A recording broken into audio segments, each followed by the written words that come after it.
Everyone knows that Michael Bloomberg totally bombed in the Nevada debate. Now, that was the debate where he qualified because the DNC changed the rules for him to qualify.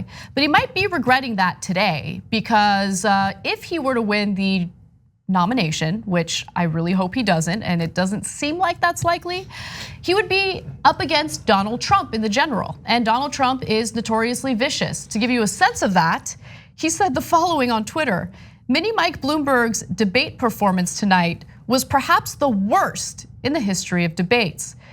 And there have been some really bad ones. He was stumbling, bumbling, and grossly incompetent.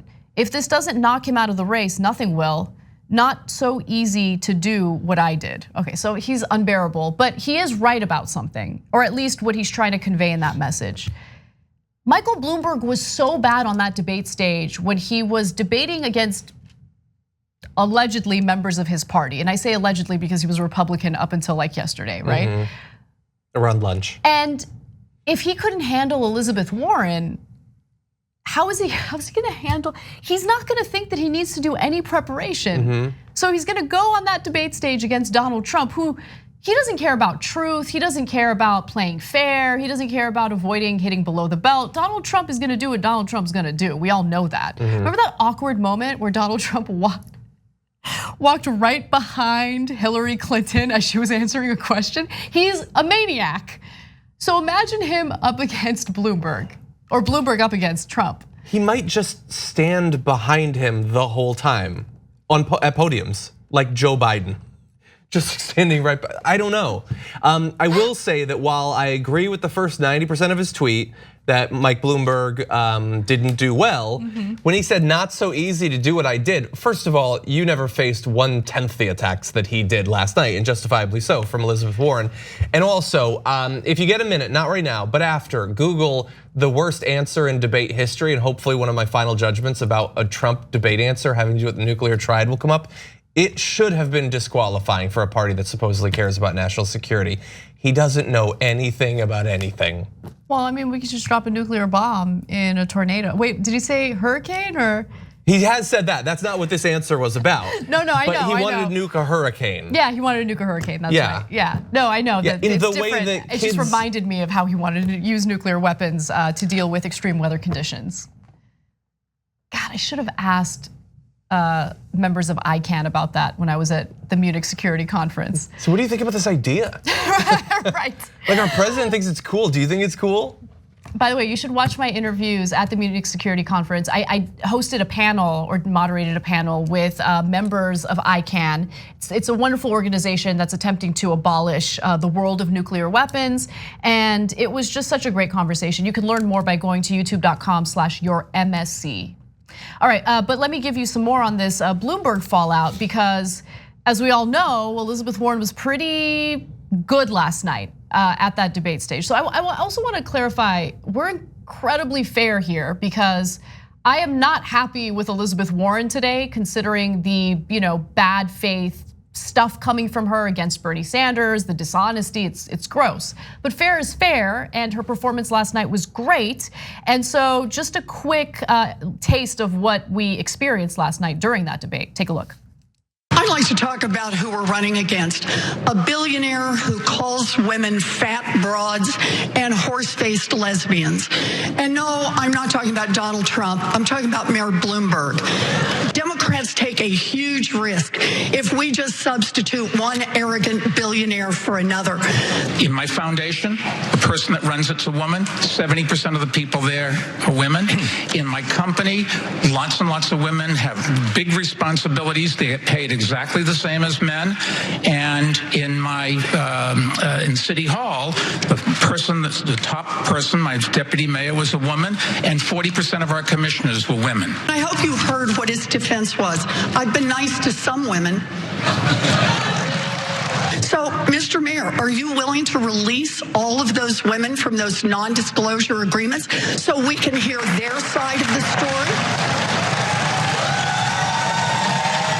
And when you say they signed them and they wanted them. If they wish now to speak out and tell their side of the story about what it is they allege, that's now okay with you? You're releasing them on television tonight? None of them accused me of doing anything other than maybe they didn't like the joke I told. And let me put, there's agreements.